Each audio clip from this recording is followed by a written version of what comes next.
menanggapi hari ini kita ingin menyampaikan berkaitan dengan pemberitaan-pemberitaan media yang kemungkinan kemarin ini sangat viral sekali ya. Di media berkaitan adanya kasus penipuan atau penggelapan yang menimpa ya klien kami, dalam hal ini Bapak Tiko, yang dilaporkan oleh saudari Arina Winarto ya, sebagai pelapor di Polres Metro Jakarta Selatan.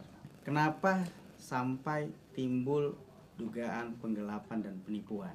Kalau kita lihat di laporan, sebenarnya tidak ada penipuan di laporannya.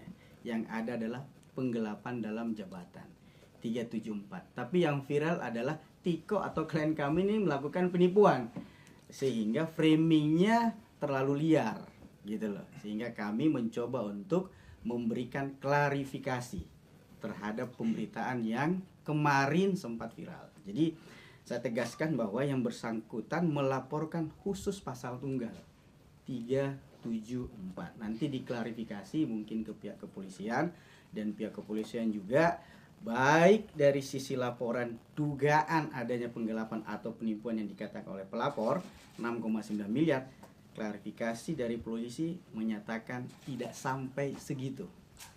Jadi angkanya saja ini confuse antara laporan dengan sisi polisi.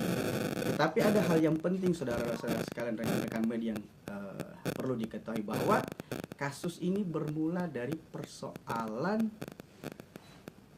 perusahaan yang dibentuk secara keluarga.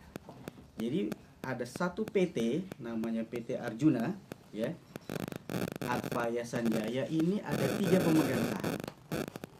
75% dikuasai oleh pelapor AW, 20% dikuasai oleh Bapak Tiko klien kita, dan 5% ayahanda dari AW. Gitu. Jadi total 100%.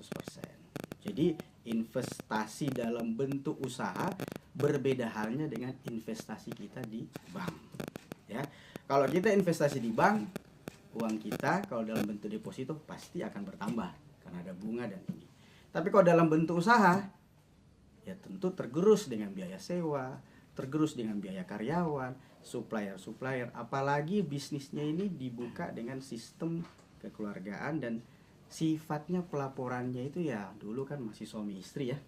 Jadi cenderung diselesaikan, dibicarakan di rumah, tempat dinner, sambil jalan, dan itu semua terkonfirmasi baik lisan maupun tertulis.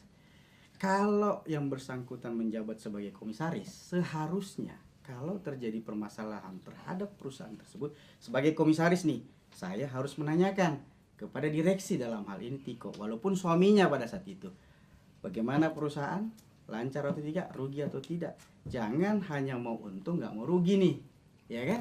Kalau dia menjalankan posisinya dalam motivasi laporan polisi di Polres sebagai komisaris, kita bertanya, Anda sebagai komisaris pada saat itu sudah menjalankan fungsi sebagai komisaris atau tidak? Sudah pernah meminta pertanggungjawaban atau menanyakan perihal laporan hari ini ke polisi bahwa perusahaan rugi, ada penggelapan? Gak pernah ada proses-proses seperti itu.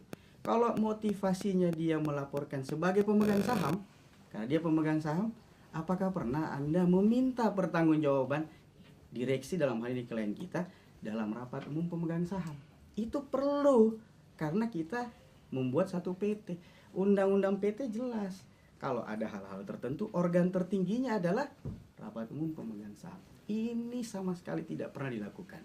Tiba-tiba ujuk-ujuk ada laporan polisi. Tribun X menghadirkan lokal menjadi Indonesia.